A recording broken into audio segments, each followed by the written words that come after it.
স্বাগতম দর্শকবৃন্দ। আজ আমরা আলোচনা করব আমাদের পেটের একটি অতি সাধারণ সমস্যা এবং তার কার্যকরী সমাধান নিয়ে। আমাদের দৈনন্দিন জীবনের ব্যস্ততা, অনিয়মিত খাদ্যাভ্যাস অথবা ভাজাপোড়া খাবারের কারণে প্রায়শই আমাদের পেটে অস্বস্তি বোধ হয়। বুক জ্বালাপোড়া, পেট ফাঁপা, টক ঢেকুর এই সমস্যাগুলো আমাদের স্বাভাবিক জীবনযাত্রাকে ব্যাহত করে। এই সমস্যাগুলোর মূল কারণ হল পেটের ভেতরে অতিরিক্ত অ্যাসিড তৈরি হওয়া। এই অতিরিক্ত অ্যাসিড খাদ্যনালীতে উঠে আসে, যাকে আমরা গ্যাস্ট্রোইসোফেজিয়াল রিফ্লাক্স ডিজিজ বা GERD বলে থাকি। এর ফলে আমাদের বুক জ্বালাপড়া করে, যা খুবই যন্ত্রণাদায়ক।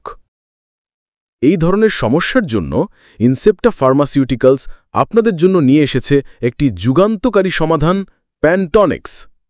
এর মূল উপাদান হল প্যান্টোপ্রাজোল সোডিয়াম। প্যান্টোপ্রাজোল এক ধরনের প্রোটন পাম্প ইনহিবিটর বা PPI। এটি পেটের অ্যাসিড উৎপাদনকারী প্রোটন পাম্পগুলোকে ব্লক করে দেয়। এর ফলে পেটে অ্যাসিডের উৎপাদন কমে যায় এবং বুক জ্বালাপোড়া, গ্যাস ও পেটের অস্বস্তি থেকে আপনি দীর্ঘস্থায়ী মুক্তি পান। প্যান্টনিক্স বিভিন্ন মাত্রায় পাওয়া যায়, যেমন 20 mg এবং 40 mg। আপনার সমস্যা অনুযায়ী ডাক্তার সঠিক মাত্রা নির্ধারণ করে দেবেন। প্যান্টনিক্স 20 mg সাধারণত দীর্ঘমেয়াদী ব্যবহারের জন্য বা কম তীব্র সমস্যার ক্ষেত্রে এই মাত্রাটি ব্যবহার করা হয়, যেমন দীর্ঘ সময় ধরে NSAIDs ব্যথানাশক ওষুধ সেবনের কারণে গ্যাস্ট্রিক আলসার প্রতিরোধের জন্য। প্যান্টনিক্স 40 mg সাধারণত তীব্র বা গুরুতর সমস্যার জন্য এই মাত্রাটি ব্যবহৃত হয়, যেমন গ্যাস্ট্রিক আলসার, ডিওডেনাল আলসার বা গুরুতর GERD এর চিকিৎসায়। প্যান্টনিক্স ট্যাবলেটটি সাধারণত খাবার খাওয়ার 30 মিনিট আগে সেবন করা সবচেয়ে ভালো। এটি অবশ্যই আস্ত গিলে খেতে হবে।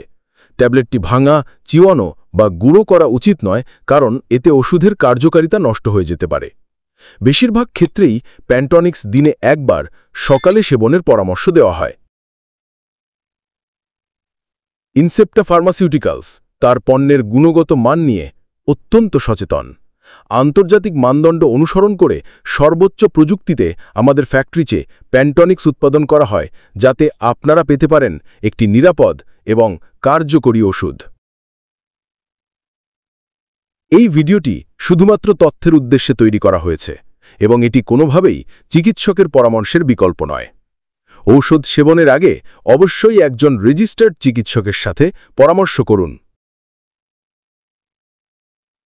আপনার স্বাস্থ্য সম্পর্কে অবগত থাকুন। যদি আপনি এই ভিডিওটি সহায়ক মনে করেন, তাহলে অনুগ্রহ করে লাইক করুন, শেয়ার করুন এবং আরও মূল্যবান স্বাস্থ্য তথ্যের জন্য আমাদের ঔষধ কথা চ্যানেলটি সাবস্ক্রাইব করুন। ভিডিওটি দেখার জন্য ধন্যবাদ।